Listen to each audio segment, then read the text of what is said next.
On this International Women's Day, a profile of the first female hijab-wearing TV reporter in the United States.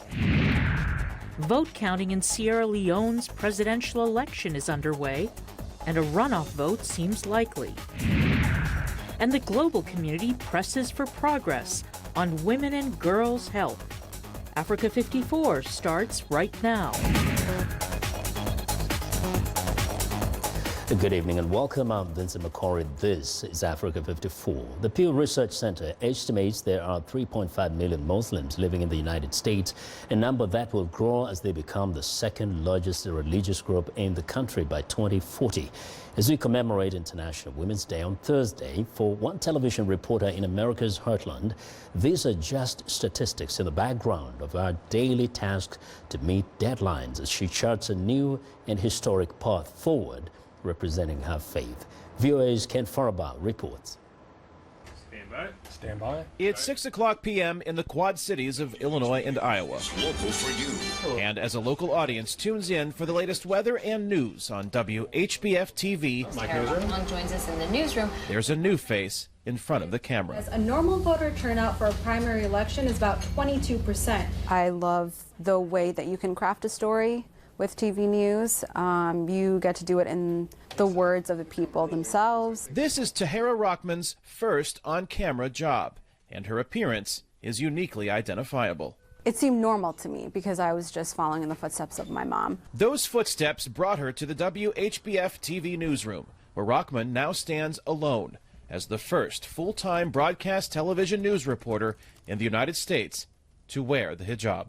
I think I've made more of a conscious effort as I've grown older to connect more to my heritage. I have a lot of family members who don't wear a headscarf. My mom wears one and a couple of my aunts also do. We're taught in Islam that it's a choice. Rockman's parents are from India and Pakistan.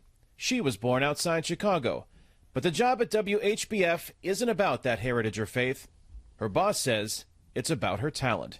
Tahara deserved this. News director Mike Mickle never once considered asking Rockman to remove her hijab. We realize that she is the first, but if she had been the 30th or the 300th or the 3000th, it wouldn't have made a difference.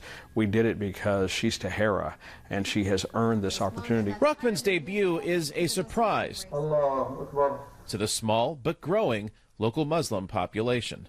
It shocks me, actually. Mohammed El Zain attends one of two area mosques and views Rockman's opportunity as a critical moment for all Muslim Americans. It's empowering to our kids to see anybody with a veil anywhere, because our kids struggle going to high school. So imagine this young lady being in front of a public audience. Being in front of that audience isn't always easy. Actually, just the past couple of days I've gotten 2 or 3 emails just about how my religion is the religion of the devil and I should reconsider. Mike Mickle stresses the positive comments outweigh the negative and adds the only real pressure at the moment is dealing with the overwhelming media interest. It's allowing Tahara to share her journey with others, which we really want her to do. But at the same time, she has a deadline and she's expected to meet it. I do think that this is a huge moment. But at the same time, day in and day out, nothing has changed. Just because you got to where you want to go doesn't mean you work any less. This is Tahara calling from Local 4 News. How are you? Rockman hopes her hard work pays off, not just to move up the television news career ladder, but so those who follow in her footsteps will have similar opportunities in offices across the country. In the newsroom, Tahara Rahman, Local 4 News. Kane Fairbaugh, VOA News, Rock Island, Illinois. Well, International Women's Day is meant to celebrate women's achievements throughout history and across nations. It is also known as the United Nations Day for Women's Rights and International Peace. This year, the day comes at a time of unprecedented global movement for women's rights, equality, and justice. In a special focus on International Women's Day, we will first talk about the challenges faced by African girls as they try to acquire an education for a better future. I'm joined in studio by 2 excellent Voice of America journalists, Salim Solomon, a multimedia reporter, and Mariam Dauda, a VOA House reporter. Welcome to studio, ladies. Thank you very much. Yes. Now, first, I want to start with you, Salim. One of the biggest things that I think one of the biggest challenges girls in Africa face is the issue of pregnancy. A girl gets pregnant in school, she gets kicked out of school, and that's the end of our life, or at least it changes the trajectory of our life. What is being done? What is being discussed on the content on this issue? So child marriage is also connected to that sometimes in Africa, where 15 of 20 countries in the world are where this practice, child marriage, is prevalent, is in Africa. In fact, recently Africa Union launched a campaign to combat this problem, child marriages that affect 39% of the girls in sub-Saharan African countries are affected by this problem. Girls at the age of, by the time they're 18th birthday, they're married, or as you mentioned, sometimes getting pregnant through different means, but child marriage is very prevalent across the continent. And we know this is a cultural thing. Mariam, in countries like Nigeria, especially the northern part, that's a critical thing because every family seems to be preparing their daughter for marriage as early as 12 years old. Right. Just like she said, the issue of early child marriage is still a serious threat to the education of a girl child in Nigeria. In 2016, the Senate rejected a bill against child marriage and gender equality, but you know, that was based on cultural beliefs and of course religious beliefs. And another threat now is the issue of security. Recently, over 100 girls were abducted in their school in Dabchi, which is in the northern part of Nigeria, northeast. So parents now are more concerned because they care about the safety of their kids. They don't know what's going to happen. And not only that, I mean, they get kidnapped on their way to school, at school, but then when things happen to them, like a girl, they get raped and get pregnant, and then they get victimized the second time. That reminds me of a very sensitive issue, which is street hawking in Nigeria. In the northern part, you see a lot of girls on the street hawking, and that exposes them to so many dangers, rape and different kinds of abuse and violence. And you know, well, the government is doing a lot, but of course, I think there's more of things that needs to be done on that. Just to add to our colleague Mariam here, child marriage is more than just a problem of affecting economic and you know, the social aspects of in the country, but it's also a public health issue. Girls that are married at a young age are not really physically or in any aspect of it equipped to raise a child. And so they're subjected to physical, sexual, and emotional violence as a result of these traditional practices. So we need to separate when security is an issue that affects, doubly affects these young girls, but also women. Now, Mariam, talk about the solutions here. What, in your coverage of women issues and girls issues, say in Nigeria, do you see a strong action by the government, or is there more of just activism from private individuals and non-government organizations? Well, like I said, the government is trying, but I think more needs to be done in that aspect. But of course, the non-governmental organizations are really, really working hard to reach these girls and to help them to just care for their needs for now. But I believe the government will also continue in now, that Solon, part. we've heard of places like, say, Tanzania, I have to mention this, where girls, well, the leader of the country actually said girls who get pregnant in school should be punished. Now, do you see a solution when a government does not recognize that girls are really faced by so many disadvantages as they try to go to school and get an education?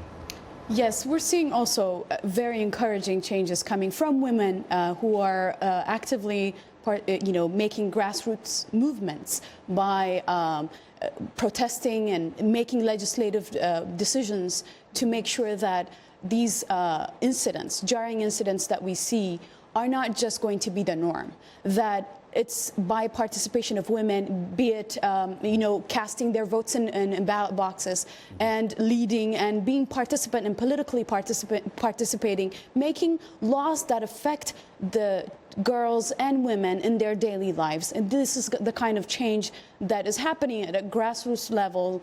We see in West Africa, for instance, in Mali, there was a case of a rape that was broadcast on social media, and that was a reason to women in Mali organized so that they can make changes, legislative changes, and affect the future lives of girls in that country, for instance. Mariam, do you see it like there's hope? very quickly, or is it something that may take too long? Well, there is hope because women now are rising up and they are really trying to empower others in the rural areas to speak out and say their minds. And of course, the government is also making tremendous efforts. Indeed, and we all want to keep up that hope, and we hope things change for our girls, our daughters, our sisters and wives, right? Hopefully. Thank you very much, Mariam and Salim. Thanks a lot for joining us here.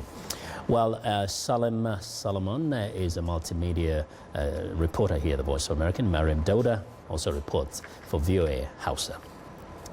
Now, U.S. Secretary of State Rex Tillerson is highlighting female empowerment on International Women's Day in Addis Ababa on Thursday, the second of his 6-day tour of Africa. Joining Moussa Faki, the chairperson of the African Union Commission for Media Briefing, Tillerson also spoke about initiatives aimed at boosting trade with Africa.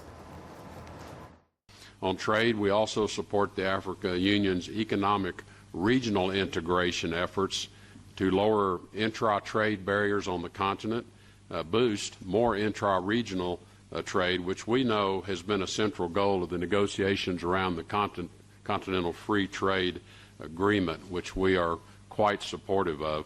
We look forward to engaging further with the African Union once that agreement is in place on how this will also promote greater participation of U.S. private sector business interests as well. While Tillerson's comments precede U.S. President Donald Trump's proposed new tariffs on steel and aluminum imports, despite some of the members of his administration criticizing the idea as protectionist and anti-free trade. Now to West Africa, the vote counting in Sierra Leone's presidential election is ongoing on Thursday, a day after the main opposition leader called for calm in the West African nation after his supporters engaged in running street battles with police that resulted in at least one injury. Election workers are tallying votes for 16 candidates, including frontrunners Samura Kamara, the incumbent speaker's successor, and Julius Maada Bio, the man who was defeated in the 2012 election. Observers say it is unlikely one candidate will get the necessary 55% of the vote, sending the race to a second round of polling later in March. Results from Wednesday's vote are expected within 10 days. Outgoing President Ernest Bai Koroma is constitutionally barred from running again after serving 2 terms. Well, I want to know what you think about Africa 54 and the stories we covered. Join the conversation on Facebook. The address is Africa 54. We're also streaming our show live on Facebook, so check us out and share our show with your friends.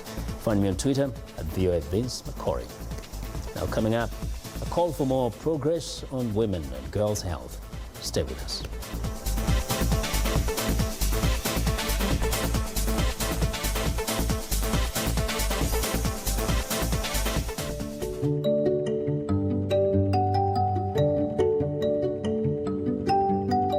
This is a country that I chose to become a citizen. I didn't have to become a citizen. I chose to become a citizen. I feel like America gave me an opportunity to pursue my passion as an artist. I really believe that clean eating is a way to a more successful life, or a happier life, if you want to put it that way. One of the things that helps me wake up every morning is doing better, being better. We grew up poor, and so I'm always focused on helping the working class be able to have a more comfortable lifestyle. I'm passionate about doing justice every day. I oftentimes say that justice is a verb, not a noun. You know, I believe in action and moving the ball forward.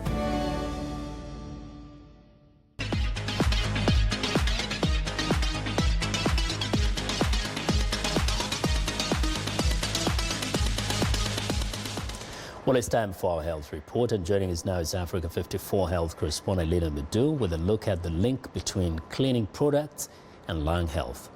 Lina. That's right, Vincent. Women with regular exposure to cleaning products may face a steeper decline in lung function over time, according to an international study.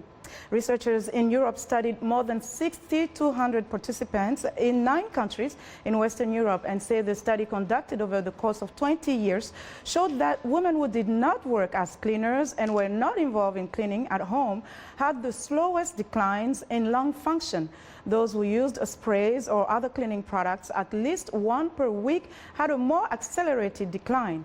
While the study wasn't designed to prove that exposure to cleaning products causes lung problems, they say future studies should investigate the types of chemicals and cleaning agents that cause the most harm. Now, on this International Women's Day, the global community is calling to press for progress. According to the United Nations, significant strides have been made in increasing life expectancy and reducing some of the common killers associated with child and maternal mortality. However, women and girls, especially in developing countries, remain the most vulnerable to diseases like HIV/AIDS or maternal mortality.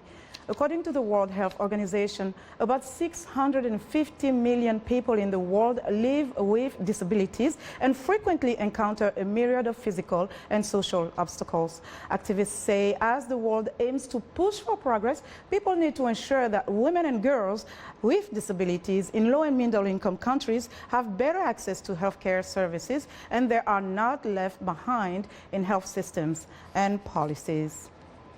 Joining us now for more on the subject is Tausi Swedi, founder and CEO of Childbirth Survival International, a global humanitarian grassroots organization dedicated to, among other things, improving the quality, access and delivery of health services and information for pregnant women, children and youth in marginalized communities in Baltimore and abroad.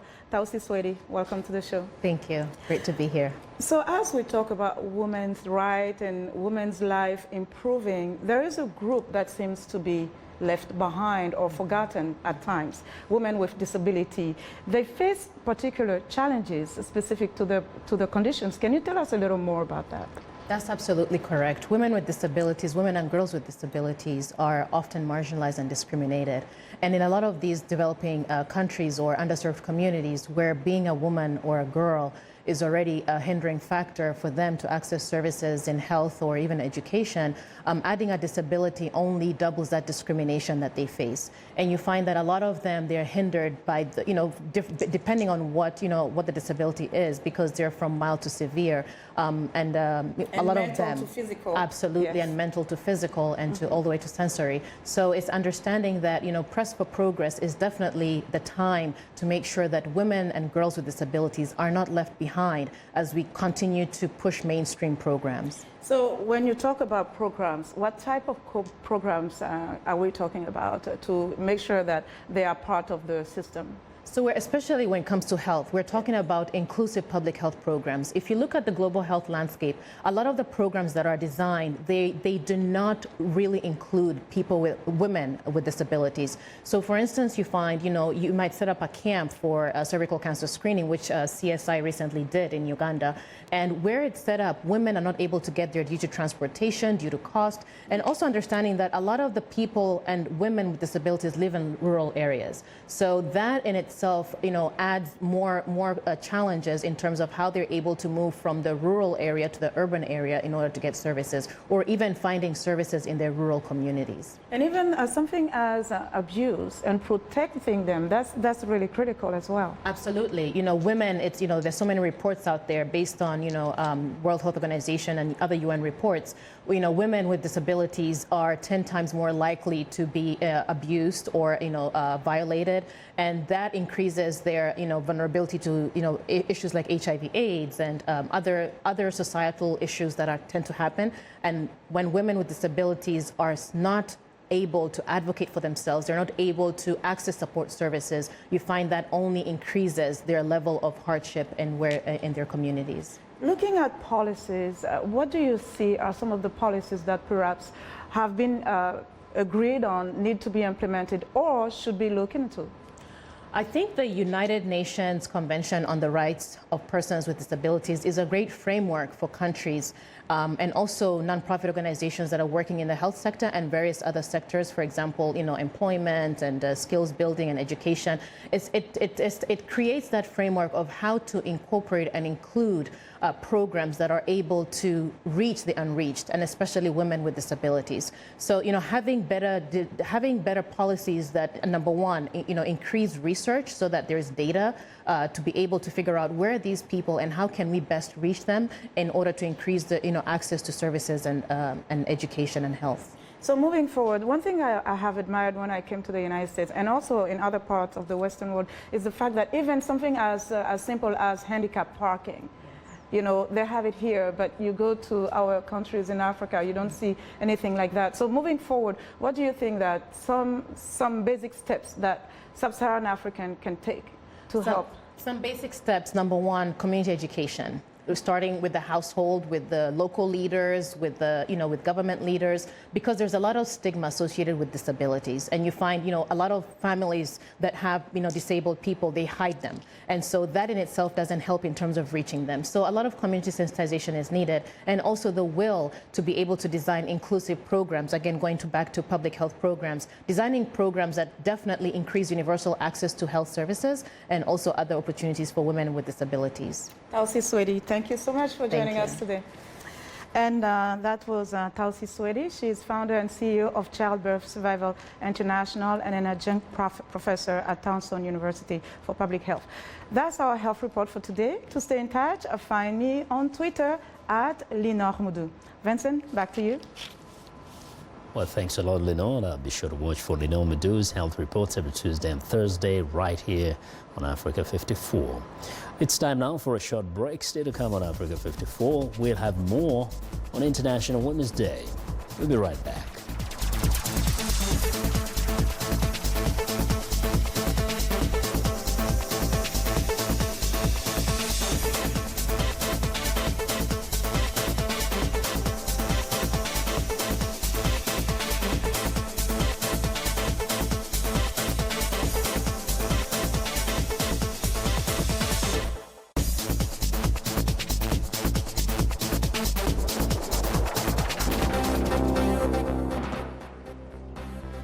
For more African nations to apply concrete diplomatic and economic pressure on North Korea.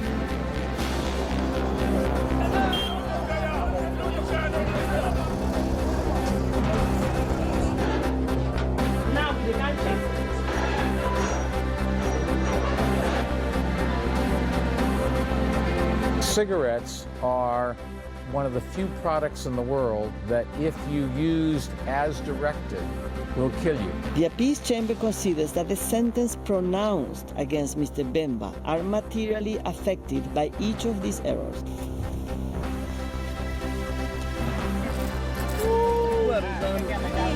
I make them into pendants and different types of jewelry.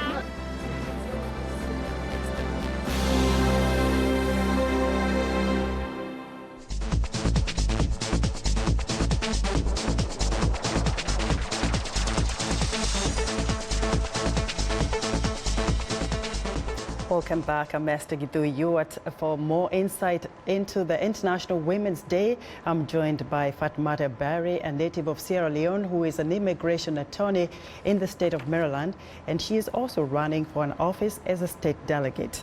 Fatmata, welcome to Africa 54.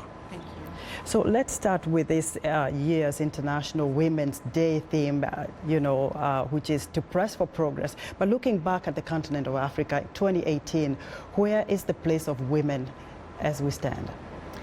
Well, I believe that the place of women as we stand is improving.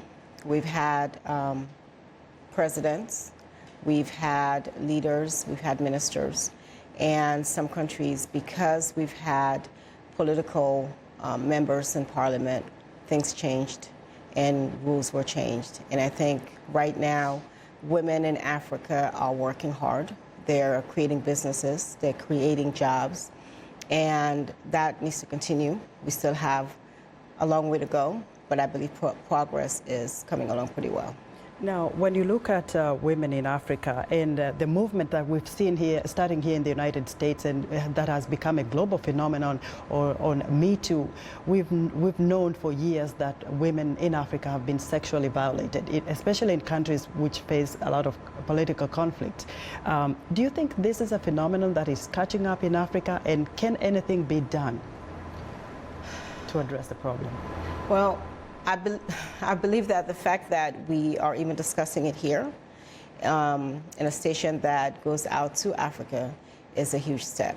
We historically don't talk about things of that nature, and I believe that the fact that we have encountered women who have shown strength and who have had the strength and the power to speak about not just something of this nature, but also some of the violations that we've had in Africa, including female mutilations, including that, and the fact that we've had those types of women who have been very free and open in discussing it and stating their disagreements or agreements depending on their stance. Now, you mentioned women in Africa making progress in terms of politics, but yes, is this enough? Can women go it alone? Do they need the men to support them in this? We definitely need the men to support, because as we know, most rules are for the men. Historically, that's what has happened in Africa. And although we've had a couple of instances, we've had a couple of countries who have had female either leaders or members of parliament, we still have many places where we don't have, including my country in Sierra Leone. We've not yet had a female president, and I think we're way past time for that. Now, your story in itself is one of achievement, coming from Sierra Leone to being an attorney in the United States and also now eyeing a political seat.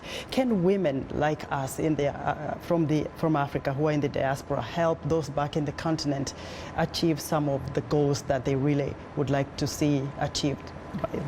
Yes, I believe so. I think that as women in the diaspora, if we can build our own power and our own strength, and we strengthen our voices here, and we strengthen the goals that we have laid out for ourselves here in the diaspora, we can take that back home.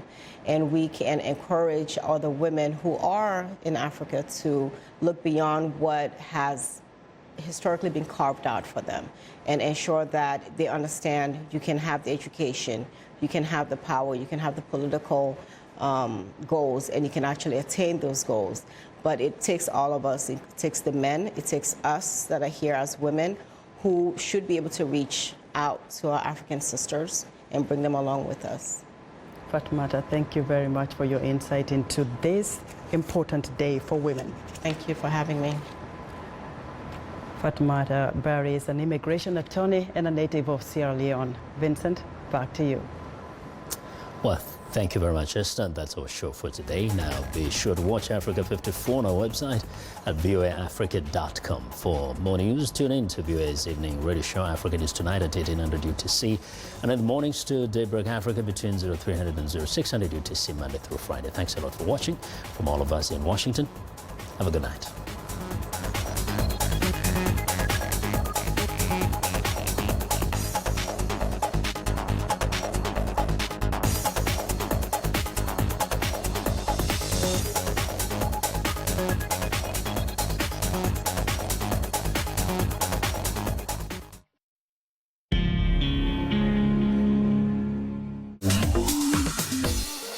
Welcome to English in a Minute. Today's episode won't cost you anything.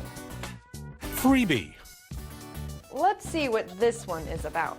Anna, I love my job. Oh yeah? Why is that? I get so many freebies from the bands I write about. CDs, t-shirts, water bottles, even tickets to see them perform. Wow. The only freebie I ever got from my